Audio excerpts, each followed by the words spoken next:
अपने सरकार के गुणगान करने में ही व्यस्त रहती है। जब 2014 के अंदर केंद्र के अंदर बीजेपी सरकार आई थी तो मुख्य मुद्दा था महंगाई का। गैस सिलेंडर, पेट्रोल डीजल के दाम, गिरता हुआ रुपया, देश की अर्थव्यवस्था, इन सभी मुद्दों को एक मुद्दा बनाकर सरकार आई थी।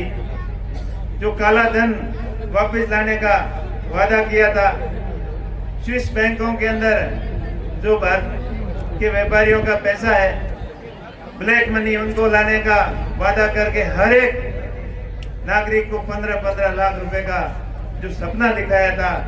लेकिन मैं आप सभी को ये कहना चाहूँगा, वैसे आप सभी को पता ही है कि सत्ता के अंदर आने के बाद में बीजेपी ने खाली धर्म और संप्रदाय की राजनीति की, उसके अलावा कुछ नहीं किया। हमेशा एक ही जोड़ तोड़ के अंदर लगी रहती है कि किस प्रकार आपस में लड़ाकर सत्ता के अंदर काबिज हुआ जाए, इसके अलावा कोई काम नहीं किया।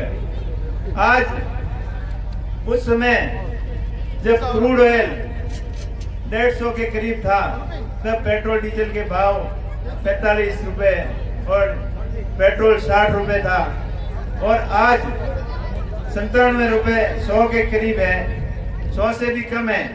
हालांकि पिछले दिनों जो युद्ध की स्थिति बनी उसके बाद में क्रूड के भाव बढ़े हैं, 75 के पास में थे, वो बढ़कर 90, 95, 100 के करीब पहुंचे हैं। फिर भी उस समय की तुलना करें तो उससे बहुत कम है।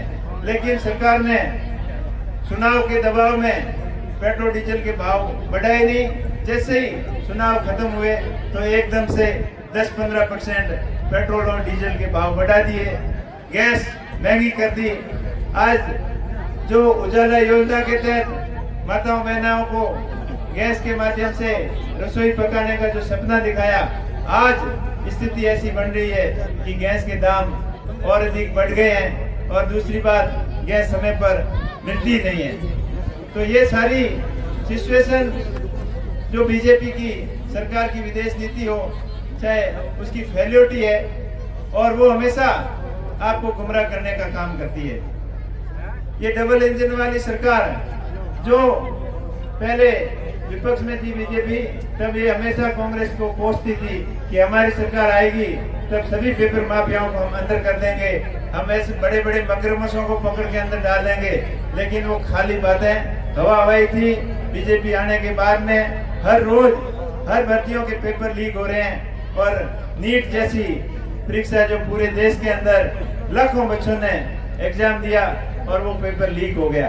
पेपर लीक की घटना, नीट की लीक की घटना 2018 के बाद में लगातार शिकायतें आ रही थी, लेकिन इस बार ये खुलासा हुआ और इसमें लाखों बच्चों का भविष्य बर्बाद हुआ, और बच्चों को, कई बच्चों ने इस तकलीफ के अंदर आकर सुसाइड कर लिया।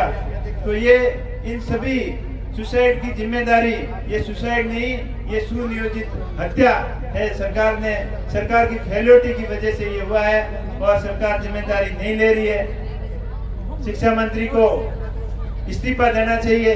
इस पूरे देश के अंदर मांग हो रही है कि धर्मेंद्र प्रधान इस्तीफा दे, लेकिन बीजेपी सरकार के अंदर बैठे लोग ये कह रहे हैं कि इस्तीफा तो हमारे खाते में भी नहीं है, हमारे सिलेबस में भी नहीं है। तो ये उनकी निरंकुशता का परिणाम है, और पूरे देश के अंदर सरकार के खिलाफ आंदोलन हो रहे हैं, और एक दिन सरकार को झुकना ही होगा, और तमाम युवा साथी सब मिलकर इस सरकार के खिलाफ संघर्ष करेंगे, तभी अपने हक को ले सकेंगे।